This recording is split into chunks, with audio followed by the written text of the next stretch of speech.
In an age where AI can answer pretty much anything, what is an educator's job, really? And how in the world do we do it well? That's the huge question we're digging into today. So when we talk about AI in the classroom, I think the first thing that jumps into everyone's mind is cheating, right? But honestly, that's just scratching the surface. The real threat is something way quieter, and it hits at the very core of learning itself. The actual threat is our tendency to just let the tool do the thinking for us. It's so easy to do. Researchers have a term for it, cognitive offloading. And this is the fundamental challenge we really need to get our heads around. Our brains are basically wired to take the easy path, especially when a tool feels as convenient and as trustworthy as AI does. And the research is clear. Even experienced adults can fall into this trap of just uncritically relying on it. So if it can happen to us, how can we possibly expect to teach our students to think for themselves? This idea completely changes the role of the teacher. Our value doesn't come from having all the answers anymore. Not at all. It comes from showing students how to question, how to verify, and how to judge information. We're not sages anymore. We're becoming mentors in the whole process of knowing. So this presents every single one of us with a choice, a really core choice. Is it enough to just know about these new AI skills? Or do we have to actually practice them ourselves, modeling them live right there in front of our students? Okay, so the solution is to teach what you might call a human operating system for this new AI era. And it's built on 5 core competencies. When you put them together, these skills are what keep the student in the driver's seat of their own learning. So let's break them down one by one. First up, question formulation. Think about it. In a world where AI makes answers incredibly cheap and instantaneous, the real value, the entire value, has shifted to the quality of the questions we ask. And this quote just gets right to the heart of it, doesn't it? It highlights this massive gap between theory and practice.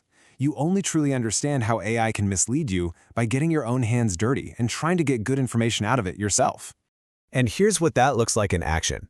A teacher who just knows about this stuff tells their students, go ask good questions. But a teacher who does this, who lives it, they model the messy, real, iterative process of it all. They're thinking out loud, saying things like, that prompt gave me a pretty generic answer. Let's try rephrasing it with a specific example. They show the false starts, and then they show the breakthrough. All right, next up is critical evaluation. Generative AI, it sounds so incredibly confident, even when it is completely, spectacularly wrong. So how on earth do we teach students to be skeptical of a source that sounds like a world-class expert? And here is the absolute core idea. You can't really teach skepticism of AI until you've been convincingly fooled by it yourself. That personal experience, that moment you see a fluent, beautifully formatted but completely fabricated answer, that is what builds true epistemic suspicion. You've got to feel it to teach it. So instead of just throwing out that vague old warning to check your sources, the teacher who has actually practiced this provides a live demonstration. They might say something like, wait a minute, that historical date feels a little off to me. Let's open another tab right now and see if we can find a primary source to verify it. That, right there, is what intellectual self-defense looks like in real time. The third competency is a tricky one, ethical judgment. And this goes way beyond just plagiarism. We're talking about navigating all the new gray areas, everything from intellectual ownership to data privacy. This is where that hidden curriculum becomes so powerful. Look, students learn way more about ethics from watching how you handle a real dilemma than they ever will from just reading a rule book. Your actions, they become the real lesson. The difference here is just stark. One approach is just handing down a policy document.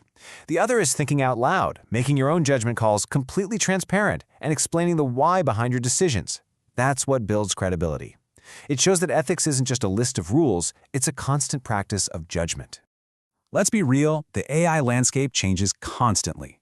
This competency, adaptive learning, is all about modeling how to learn, unlearn, and then adapt in that constantly shifting environment.